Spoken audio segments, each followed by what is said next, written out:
Why, hello there, ladies and gentlemen, boys and girls, children of all ages. My name is Mr. Dogboat333, and welcome back to the TNO Development Diary 31, Part 2 of Debrouillez-Vous. I probably already forgot how to pronounce that, I'm going to be real, but I'm not going to re-look it up. I'm just going to go in blind and just kind of figure out. Well, not blind. I'm going to go in with no refresher, just kind of see how it goes on. So I very much expect the pronunciation of this to get worse as these parts go along. So, if you don't enjoy that, then, sorry, but, my condolences. Tough titties. And last time we went over a lot of the northern Africa, well, not quite northern Africa, I suppose. A lot of the West Africa and the Equatorial Africa stuff. Now we find ourselves, I guess, more in Central Africa, I'd say. Today we're going to be going over the Congo. We're going to be going after East Africa over here. And we're going to be going over Latin Africa, which is the Portuguese and Spanish colonies, I believe. I think mainly the Portuguese. Maybe one or two things about the Spanish ones, but we'll get there. Anyway, welcome to the first part, which is the Congo, Rwanda, and Burundi. The Congo had spent the war years operating increasingly independently of its legal possessor, now housed in London. The colonial gendarme organized with Allied assistance, followed Allied war plans in East Africa, and shipped raw materials with Allied escort to fill Allied orders. Belgium had not disappeared, but it was ever so distant. But in the first week of Operation Sea Lion, it simply ceased to exist. Crushed under the rubble of Eaton Square, the Congo was left unpossessed, with a state now largely incapable of legal action. While paralysis gripped British holdings, the Americans acted swiftly to keep the Congo functioning. 5 weeks is all it took for the creatively named Congo State to creatively legislate sovereignty. Although plainly intended as a temporary measure, it long outlasted the war that it had spawned in. As Belgian intellectuals arrived on American shores, they and their Congo question would rub closely with the renewed martyrs of the New Deal. After de Gaulle's rebellion was ejected across the river, this question only became more prescient. Finally, in 1948, Dwight Eisenhower campaigned on the Congo question under the influence of men like Spock and Ricksman, aiming to define the U.S.'s strained relationship with the world. The Model Republic, it was titled, the standard by which the whole world would be judged, cut from the same cloth as the OFN, dressed in the dazzling colors of internationalist liberalism, a defiant corner of Europe's other continent. All WPA men stamped a million papers with such phrasing. Citizens committees raised funds to send Belgians to Leopoldville. American government and church schools ran the lengths of its river. A founding member of the OFN, crowds would say, as Eisenhower opined for his little Congo. However, the realities of a young Republic of the Congo were complicated. The Model Republic, the great corporatocracy, a parliament governed by circles, parties politely warned by the simple interests which compose them. While where the U.S. had the PWA, the NLRB, Congo had the General Society of the Congo. I'm going to minimize all the French pronunciations. I guess Walloonian? That's basically French anyway. Pronunciations here just because I don't want to embarrass myself any further. A parastatal unparalleled, composed from the remnants of a Belgian institution. Education governed by the church, labor governed by its paymasters, all in collaboration. Freedom of movement, business, of franchise, each were carefully constrained, ordered behind certificates with exams designed for bias. Preparation, it was termed, so that the nation was ready for its freedom. The economy was ordered in the image of America's New Deal, as a long list of economic packages came to define the relationship between the U.S. and the Congo in the terms of sovereign debt and investment. Under Belgian stewardship, the Congo's central economic corridor drove all south into Angola, or Rhodesia. For the Americans, this had to change. The Congo was dotted with public works, bridges, rail expansions, and river ports, each of them intended to redirect the economy towards Matadi, the Congo's key Atlantic port. However, despite these attempts, the Benguela Railway leading to Lobito in Angola remains the larger economic thoroughfare. Complicated further by its ownership, Tanganyika Concessions Limited, one of the very few European companies still conduct business directly with member nations. Tanks, as it's called, maintains at least parts of its 89-year charter in Katanga, granted in the times of the Free State. As civil governments approach daily life in the rest of Congo, in Katanga it remains distant. As the CSK, the UMHK, and other holdings and siblings of a general society dominate its economy and political life. For years, these affairs continued, loosened ever so slightly, ever so rarely. It was the French state's evacuation of Equatorial Africa that spurred the next great change. Nearly as soon as the Free French had left, the Congolese had arrived, spearheaded by their own Frenchmen and set ahead by their own superpower. In many places, they were met with collaboration, if not cheers. In others, it was not so simple. The Force Publique knew the Republican did not negotiate. Within months, the UPC was pushed from Yaoundé to into the borders and highlands, replaced swiftly with one of the many Commonwealth governments that now comprised the United States of Latin Africa. None of this was popular with the Congolese soldiers, not the occupation, and much less the ongoing campaigns against banditry, but what really got to them was something different. In Brazzaville, a soldier could sit at a cafe, order a cup of coffee, and simply be served, even by a white waiter. In Leopoldville, this was essentially unthinkable. It was a simple fact. These people had more rights than them. Many more could vote than in the Congo. Many more could travel freely than in the Congo. Black men occupied many, if not most, of the key roles, something alien to the Congo. Here, the Congolese saw independence, and at home, well, they were not so sure. National sentiments exploded in Congo, the brutality of the states responsible further driving their furor. What little political rights had been loosened became claimed, that is, until the explosion. When an Abaco assembly was declared illegal, and despite the efforts of its leaders, proceeded anyway, the rally was suppressed violently. Kasavubu in prison was now the very face of the nation, the face of a new era of nationalists who came to the stage. For a full year, the state attempted to repress dissidents and raise collaborators, but each strategy subverted the other. Leaders like Bolakongo and Bolia distanced themselves from the government, as repression of dissidents found only more and more targets. And then, it ended, as riots in Leopoldville inspired strikes in Elizabethville. The old Congolese political system shattered to pieces, a new reformist coalition ushered to power over its corpse. The old political parties, increasingly identified as the white parties, found room for compromise or perished. A broad electorate and renewed elections cemented the shift, as the Congo became governed by the Cartel de la Réforme and its very first African Prime Minister, John Bolakongo. Reform and Africanization have been slow to progress, even years out from Bolakongo's ascendancy. The KDR succeeded in navigating the Congo out of its last political crisis, but its defective 4 years of governance have drawn to question whether it can do any more than that. Nationalist form fomented its edges, their once assured allegiances increasingly drawn to question. Whereas the European minority remains fractured over the new political conditions in the Congo. Picket fences and neighborhood walls, curing graffiti, decrying the traitors. I can try to pronounce that. Underlying the far more serious contentions deep within the Congo state. So we have a pretty, let's say, contentious situation going on in the Congo. So we have this guy, John Bolakongo.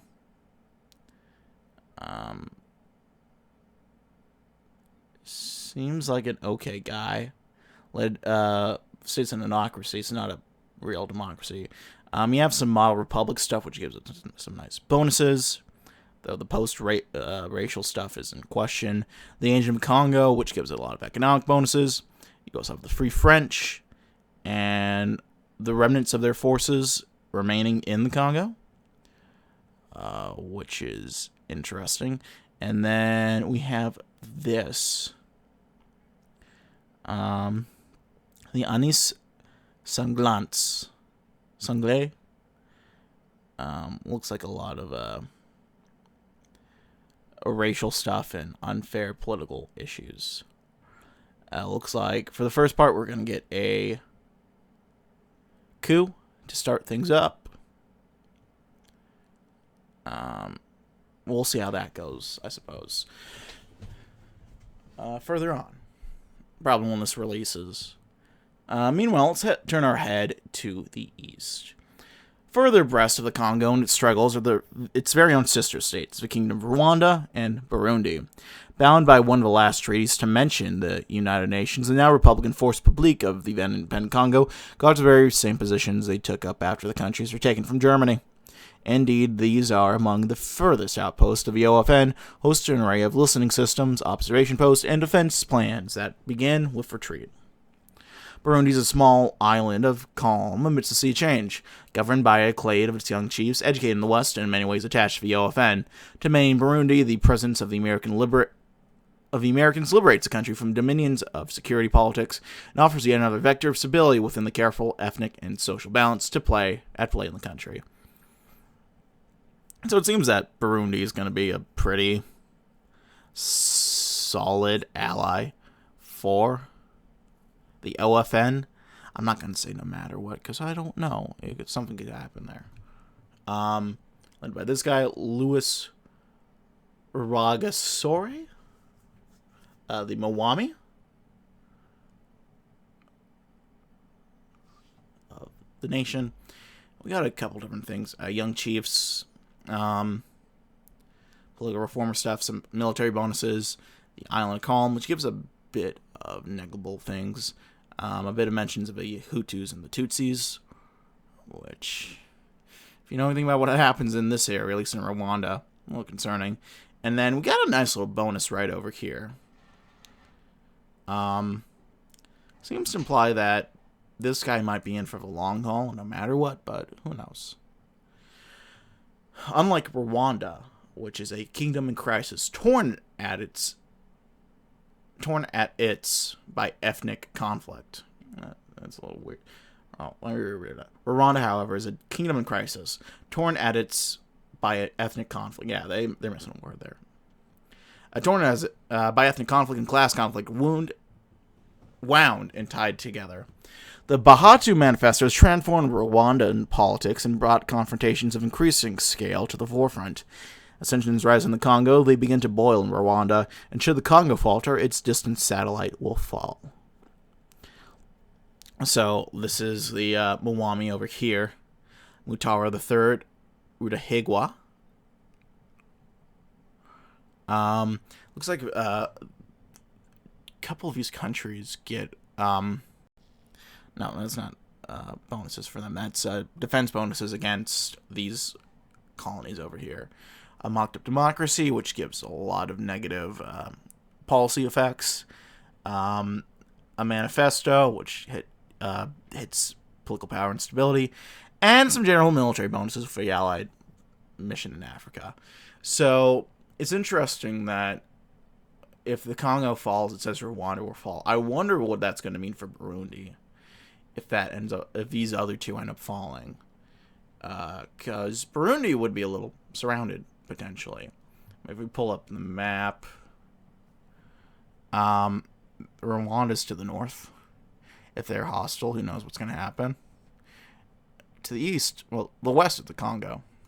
I'm getting my direction mixed up a little bit.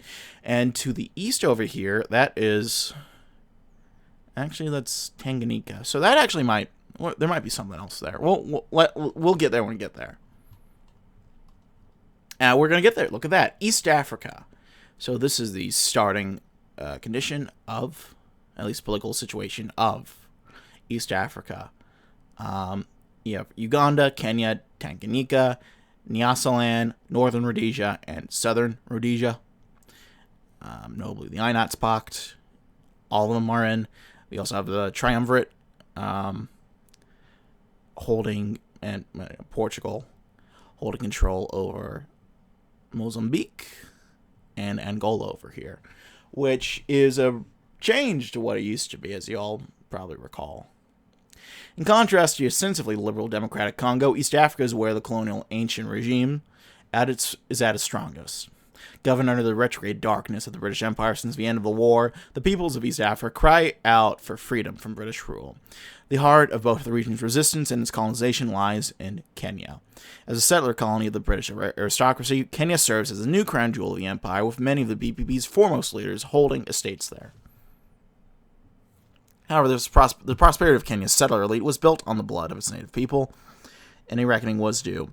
This came in the early 1950s with the rise of a Kenya Land and Freedom Army, quickly dubbed the Mau Mau by the administration, a name that would become popularized in the British press, being drawn from largely Kikuyu, Embu, and Meru ethnicities, due to them having been displaced from the majority of their land for the White Highlands Project. The KFLA began a rebellion against the colonial administration, killing several settlers and one of Kenya's foremost collaborationist chiefs, Senior Chief Rahuyu. Britain responded quickly, sending decorated General Gerald Templer to Kenya, allowing him to form a martial law administration and giving him carte blanche to deal with the Kenyan people as he saw fit. He implemented a brutal policy confining any natives with suspect loyalties into various forms of concentration camps.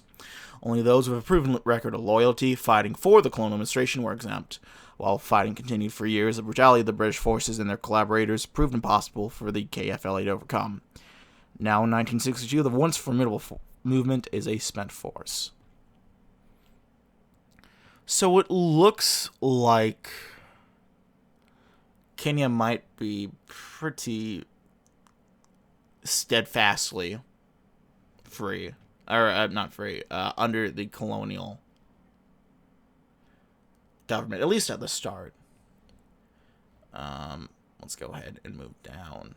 They're led by this guy, Ferdinand Cavendish Bentinck.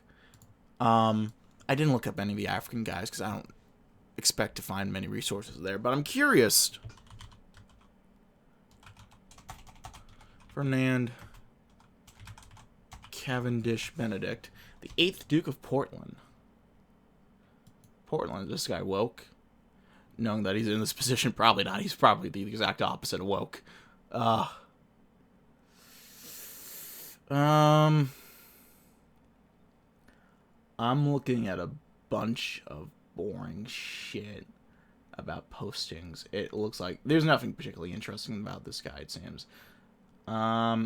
Shared an ancestor of Lizzie II, though. That's kind of interesting. Okay. Meanwhile, next we have Kenya's western neighbor, Uganda, remains mostly quiet, with much of the unrest there being overspilled from Kenya, whilst a pliant collaborationist class runs the economy. So Frederick Crawford, let's see what we have over here. Frederick.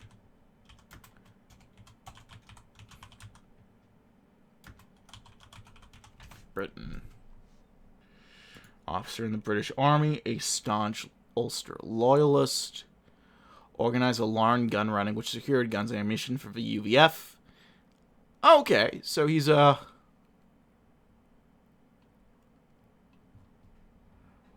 this guy died in 1952. That's not the right guy. Colonial administrator. Okay.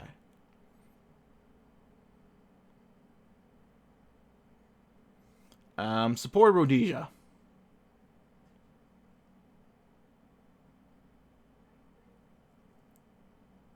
Although he granted Uganda more self-governance.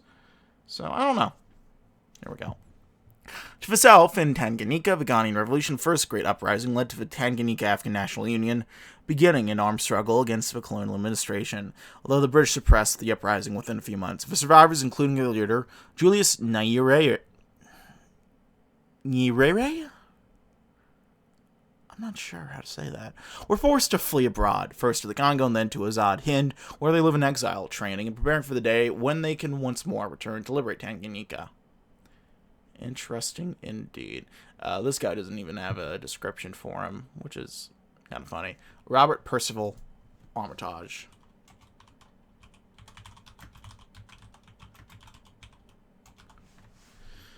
What does this guy have for him? Kenyan and Nyasaland governor. And Governor of Cyprus as well.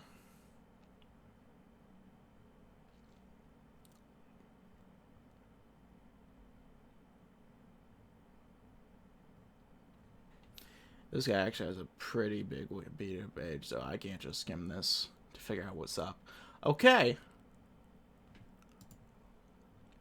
Interesting stuff. The neighboring Sultanate of Zanzibar remains a largely stable protectorate, but any instability in Tanganyika could quickly cause the same fate here.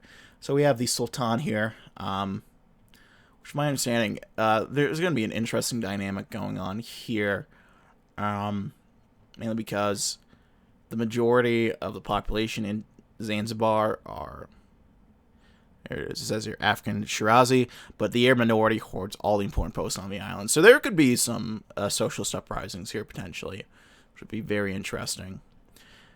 And here we go to the gamer stuff over here.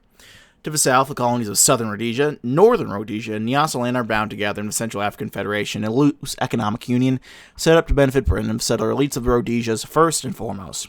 In southern Rhodesia, the previously politically dominant United Rhodesia Party served as a serious split in the immediate post-war period over the issue of collaborationism and whether to recognize the London government, and the more right-wing hardline Liberal Party swept to power in the face of it, under the leadership first of Jacob Smith and then of his successor Ian Smith.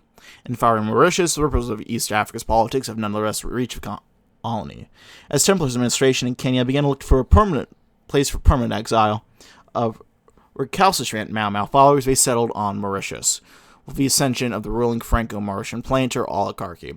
The introduction of slave labor into the Mauritian economy severely destabilized its already violent and fractured racial caste system, and the Indian government looks upon the majority Indian colony with disgust at the continued British repression of their people.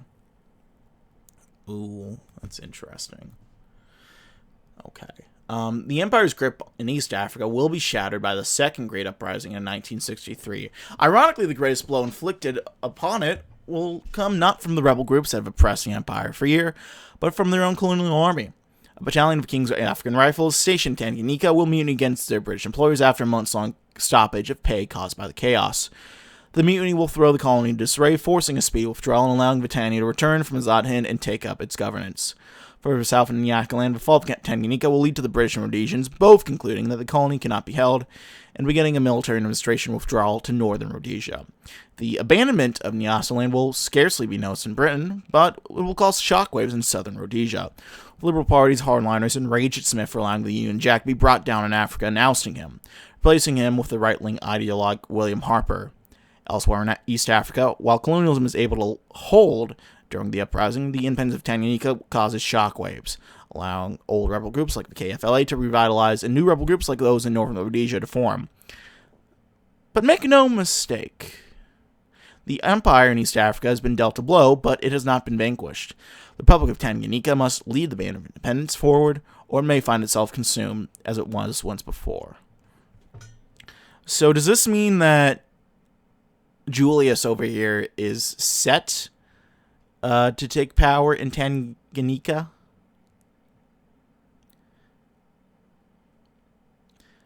Because they presented something like this similarly in the Nixon path with the Supreme Court impeachment, and then they said later on, oh yeah, this can also not happen. And if it doesn't happen, Nixon can be screwed. I have to imagine there has to be a certain level of railroading, and I feel like this might be one of the sections where they have to railroad in independence, at least for Nyasaland and Tanganyika. But we'll have to wait and see. Also, that mustache is very, very unfortunate. Oh, Julius, you gotta shave that, bro. You can't have that. Come on. Alright, let's move on to Iberia and Africa. The Iberian Union was never conceived of as a unitary state, but as a partnership between two brother nations, Spain and Portugal. At the Union's formation, a special exception was made to keep each nation's colonial ministries separate by mutual demand. The Portuguese colonial ministry oversees the colonies of Angola, Mozambique, Sao Tome and Principe, and Cape Verde, while its Spanish counterparts administer Equatorial Guinea and Western Sahara.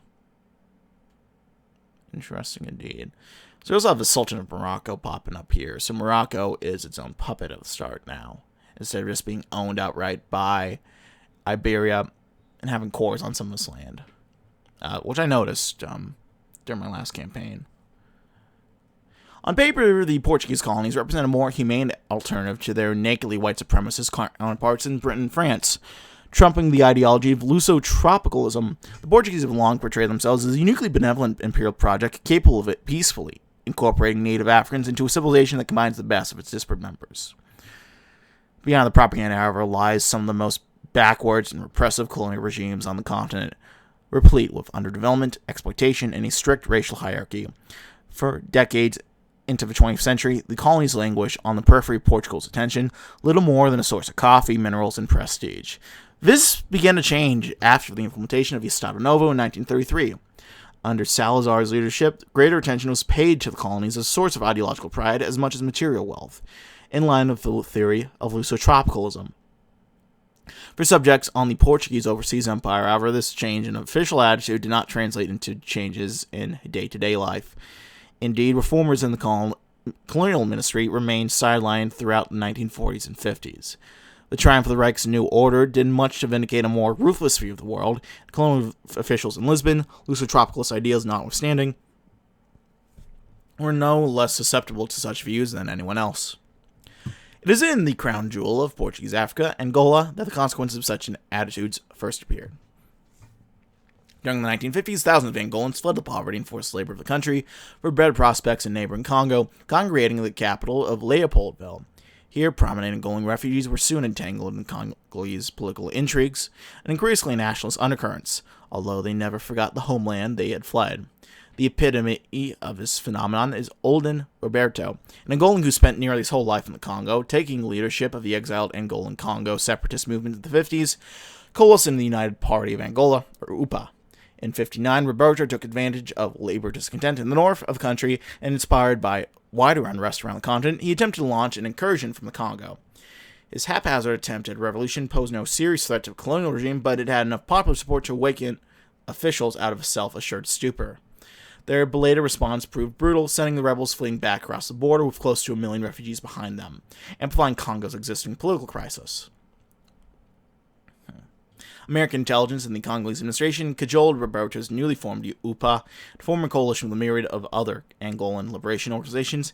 Even the radicals of Agostinho Neto's MPLA recently returned from a long exile in Brazil. Together, they formed the Democratic Front for the Liberation of Angola. Is that... That's those guys up there. Okay. Interesting. Now, in 1962, the FDLE's organized a second Angolan incursion, though it faced its prospects little better than the first. These repeated failures have spurred increasing disillusionment with Roberto's authoritarian leadership. More militant members in the FDLA have begun to look towards the Azan Hin-trained Jonas Savimbi as a challenger to Roberto. They insisted that change in strategy is required, and that Roberto's fixation on the North is a product of his Bakongo chauvinism, rather than revolutionary principle. For those dissidents, Eastern Angola beckons. In Luanda, the Portuguese have grown increasingly aware of their role in the Congo and their African misfortunes, and consider options to neutralize its influence. However, the Portuguese must be cautious in this. Leopoldville is no scout or guerrilla band, and it is a key American partner to boot.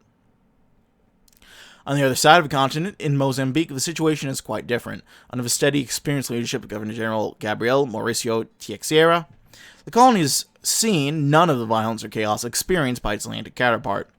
True, the state's cotton regime has spread misery throughout the north, while the inequities of southern subsistence farming force numbered thousands into grueling labor in the mines of South Africa and Rhodesia, but this is simply the natural order of life in the eyes of the Portuguese. Opposition to the regime, such as it exists outside of a few hushed meetings from distant settler exiles, is to be found outside of the colony itself. It is with the migrant laborers abroad that the stirrings of organized resistance can be found, and even then it is with movements in their nascency. The sisal plantation laborers in neighboring British Tanganyika and dock workers in Kenya formed the Mozambique African National Union, or MANU. In southern Rhodesia, the National Democratic Union of Mozambique, or UDENAMO, speaks quietly but boldly for the need for radical action. In Nyasaland, there are Anglophone migrants of the National African Union of Independent Mozambique, UNAMI. Taken together, these groups are small, uncoordinated, and without the support needed to match even the FDLA's abortive attempts at rebellion.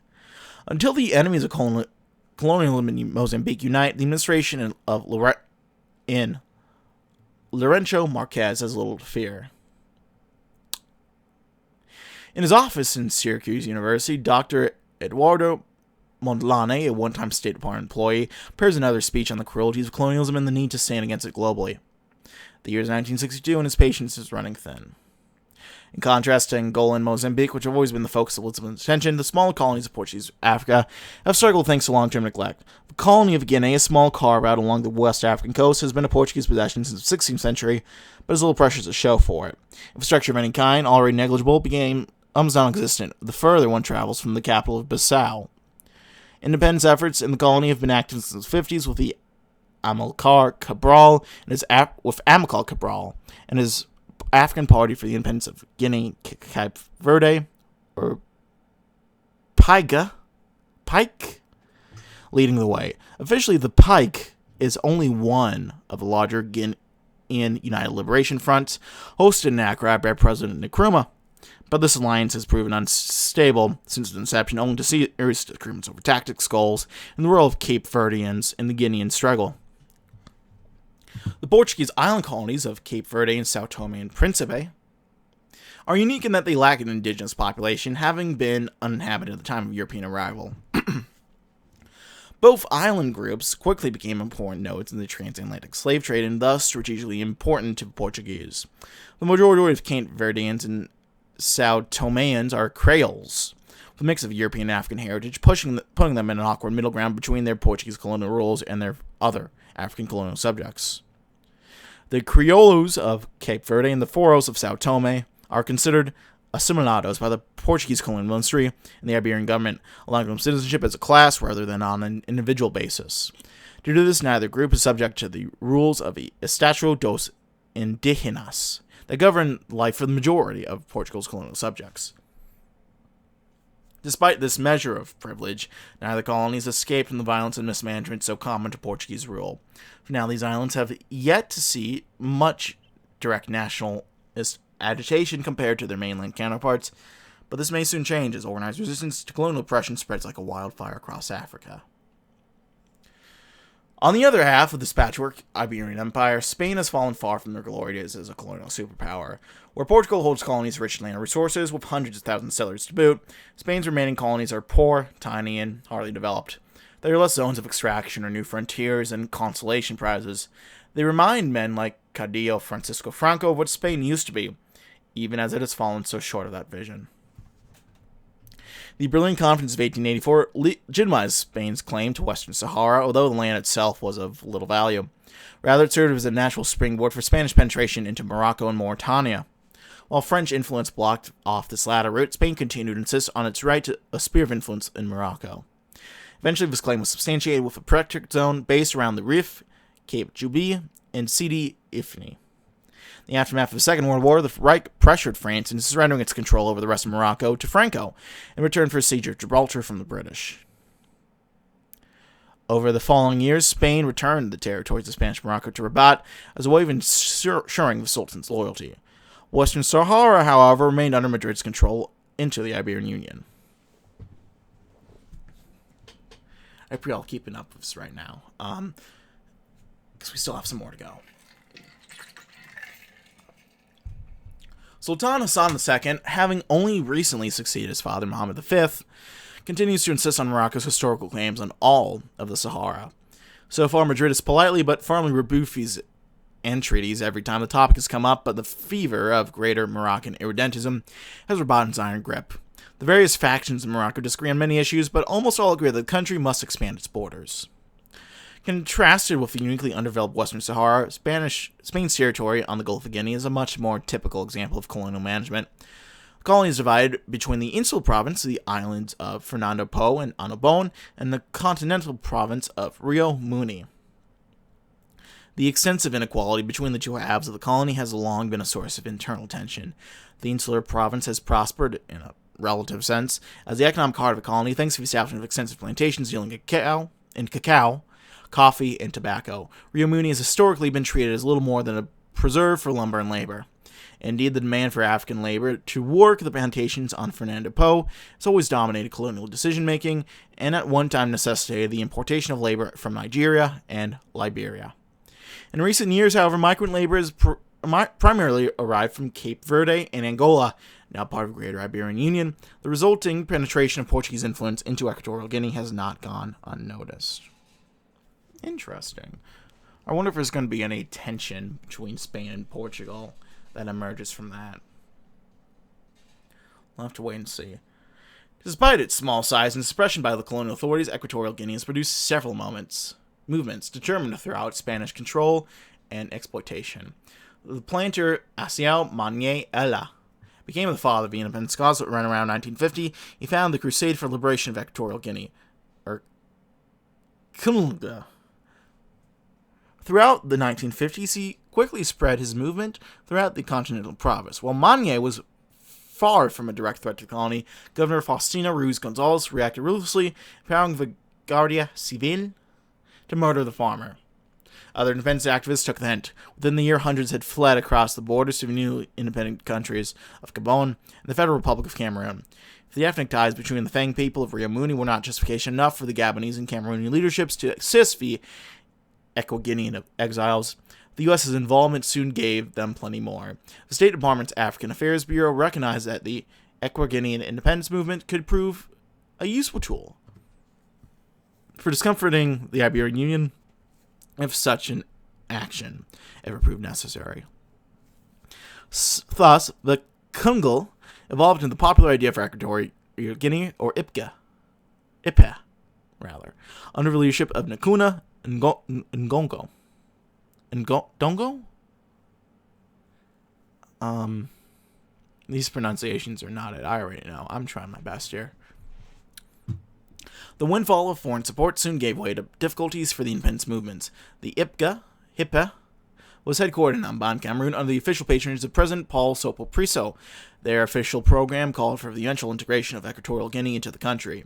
President Priso was not the only actor for legitimate claim to leadership of the country, however. The UPC had been fighting for independent and free Cameroon since French rule, and by the early 1950s, they'd started to make serious headways in claiming control of the country's interior.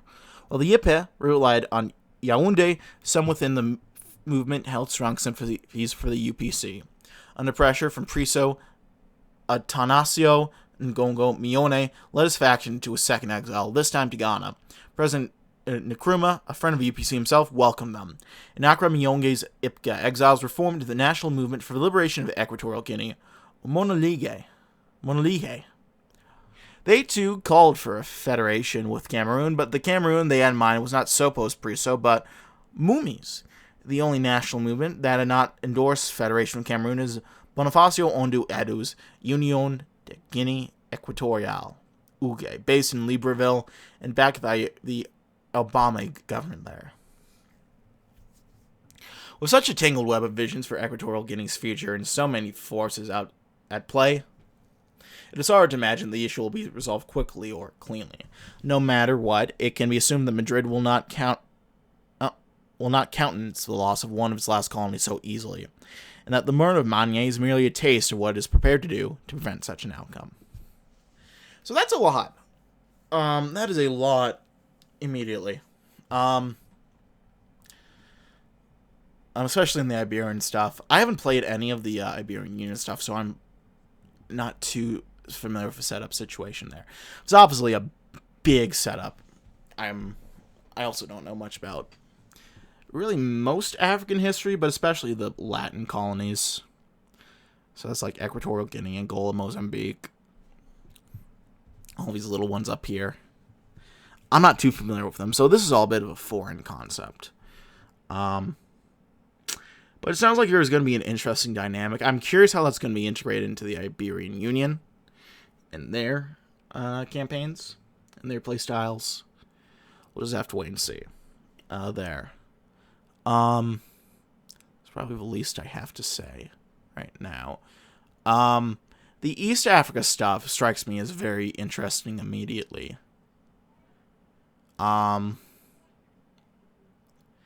Notably, the break off of, I guess, these Nyasaland, and Tanganyika. I'm curious how South Africa is going to play into this. I read a little bit, and they changed up the lore in South Africa a fair bit. It's not going to be a Vietnam parallel at all, which I'm kind of... the South Africa Civil War is a huge part of the old TNO lore, so I am going to miss that. Fuck, what was I going to say alongside that? I am losing it, folks. Fuck,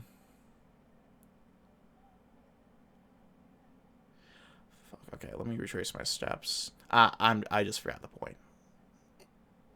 This is great.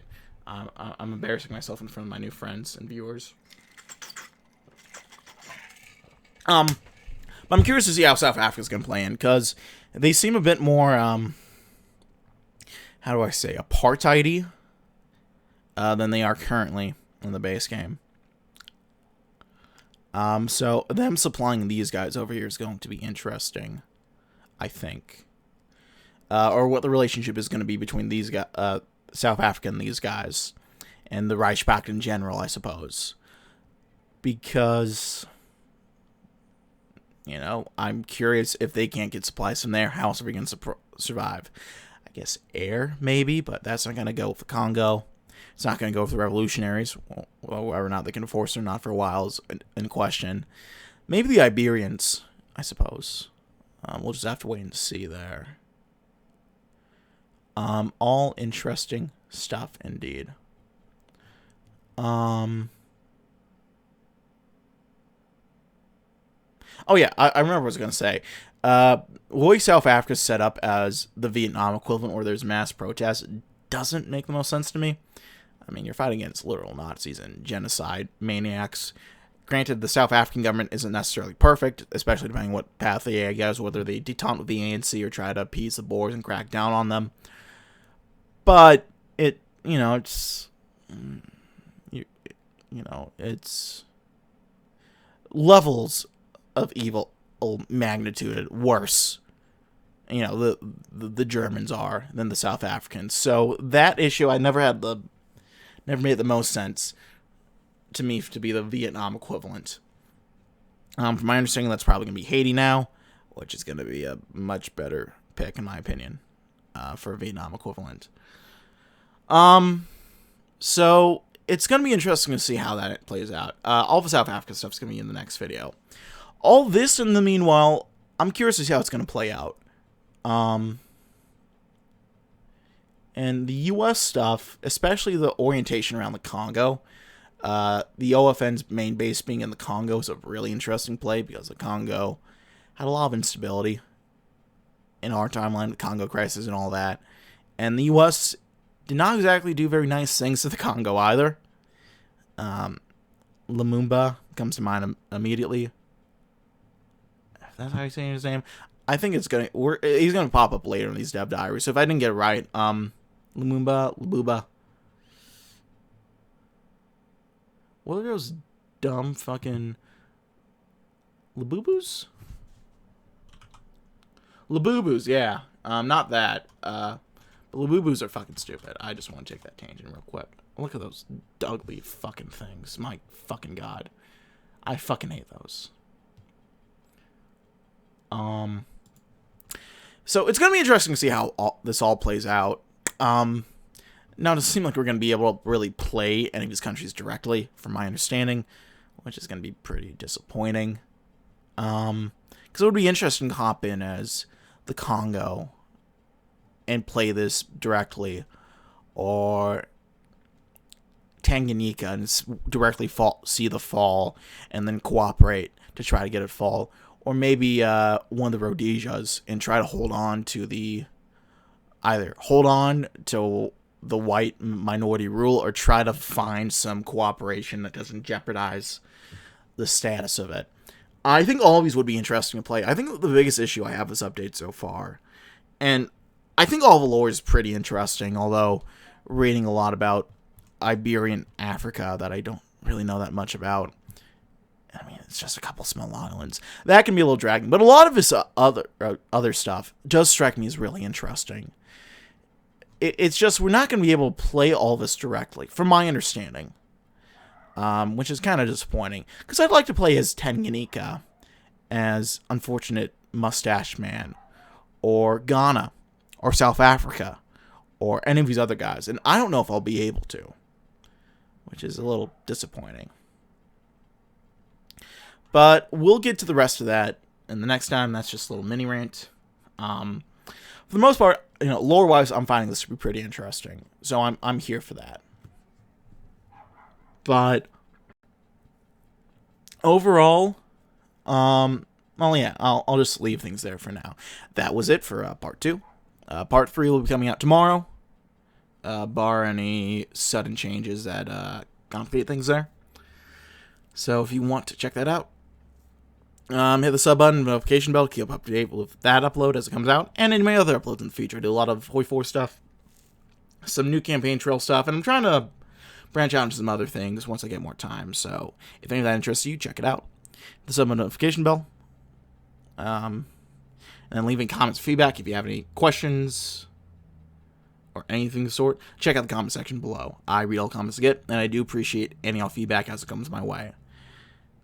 I think that's going to be it for now. I'm going to leave it there. I am starting to babble like a bit of an idiot. More than I usually do, I should say. So I'm just going to lay down and chill out a bit. But I thank you all for watching. My name has been Mr. Dogwood53. I'll see you all in the next video. Bye-bye now.